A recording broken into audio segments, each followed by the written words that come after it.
પશ્ચિમ Bengal civil service પરીક્ષા માટે હિન્દી અને ઉર્દૂને માન્યતા પ્રાપ્ત ભાષા તરીકે મમતા બેનર્જી સરકારે સૂચિત કરતા આદેશના વિરોધમાં રવિવારે કલકત્તામાં વિરોધ પ્રદર્શન સાથે રેલી નીકાળવામાં આવી હતી.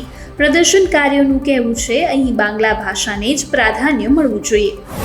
હિમાચલ પ્રદેશના ધર્મશાળામાં આગામી સમયમાં યોજાનારી બેઠકને લઈને ચીનની ચિંતા વધી છે. વાસ્તવમાં વર્તમાન દલાઈ લામાના જન્મદિવસ 6 જુલાઈએ છે. આ પહેલા 3 દિવસીય મોટી બેઠક મળવા જઈ રહી છે, જેમાં દુનિયાભરના 100 બૌદ્ધ ધર્મના ગુરુ જોડાશે. આ દરમિયાન નવા દલાઈ લામા તરીકે ઉત્તરાધિકારી કોણ તેનો નિર્ણય લેવામાં આવી શકે છે. 6 જુલાઈએ વર્તમાન દલાઈ લામા તેની જાહેરાત કરે તેવી શક્યતા છે. એક અહેવાલ મુજબ પાકિસ્તાન અને ચીન સાથે મળીને એક નવું સંગઠન બનાવવાની તૈયારી કરી રહ્યા છે. ગત 19 જૂને ચીનના કુંમિંગમાં એક બેઠક યોજાઈ હતી, જેમાં બાંગ્લાદેશ પણ સામેલ હતું.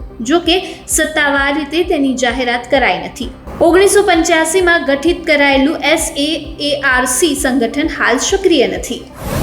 જમ્મુ કાશ્મીર પીપલ્સ કોન્ફરન્સ પાર્ટીના અધ્યક્ષ સજ્જાદ લોને શ્રીનગરમાં નવા રાજકીય ગઠબંધનને જાહેરાત કરી છે, જેમાં હકીમ મોહમ્મદ યાસીનની PDF અને અન્ય એક પાર્ટી JDFને સામેલ કરાઈ છે. નવા ગઠબંધનને પીપલ્સ અલાયન્સ ફોર ચેન્જ નામ આપવામાં આવ્યું છે. કેન્દ્ર સરકાર પાકિસ્તાન સાથે સિંધુ જળ સંધિ રદ કરવાથી ભારતને શું ફાયદો થશે તે અંગે જનજાગૃતિ અભિયાન શરૂ કરશે. સરકારનું કહેવું છે, 1960માં થયેલા આ કરારમાં ભારતના હિતોને અવગણવામાં આવ્યા છે. હવે આ સંધિ રદ થવાથી ઉત્તર ભારતના રાજ્યો, ખાસ કરીને જમ્મુ કાશ્મીર, પંજાબ, હરિયાણા અને રાજસ્થાનને ઘણો ફાયદો થશે. અમદાવાદના બાપુનગરમાં રાજ્યનું સૌથી મોટું પાસપોર્ટ કેન્દ્ર 7 જુલાઈથી કાર્યરત થશે. 2000 અરજદારની ક્ષમતાવાળું કેન્દ્રનું ઉદ્ઘાટન વિદેશ મંત્રાલયના જોઈન્ટ સેક્રેટરી કરશે. નવા કેન્દ્રમાં 3 વિભાગમાં 36 કાઉન્ટર ગોઠવવામાં આવ્યા છે. નવું કેન્દ્ર શરૂ થતાં જ મીઠાખાડીમાં આવેલું પાસપોર્ટ કેન્દ્ર બંધ કરવામાં આવશે. આગાહીકાર અંબાલાલ પટેલ અનુસાર આગામી 3 થી 6 તારીખ દરમિયાન રાજ્યમાં અનેક વિસ્તારમાં અતિ ભારે વરસાદ થવાની સંભાવના છે.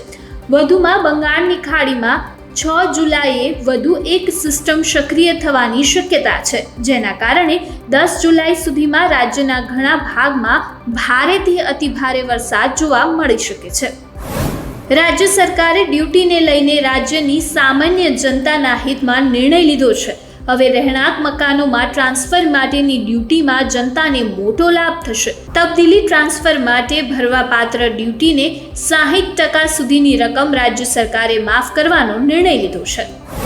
સૌરાષ્ટ્રના લોકોને વીજળીની તકલીફમાંથી રાહત મળશે. PGVCLએ રાજકોટ, સુરેન્દ્રનગર, પોરબંદર, જામનગર, જૂનાગઢ અને ભાવનગરમાં નવા 9 સબ ડિવિઝન મંજૂર કર્યા છે. આ નિર્ણયથી વીજ પોલ રિપેરિંગ ઝડપથી બનતા લોકોને લાંબો સમય સુધી વીજળી વગર રહેવું નહીં પડે.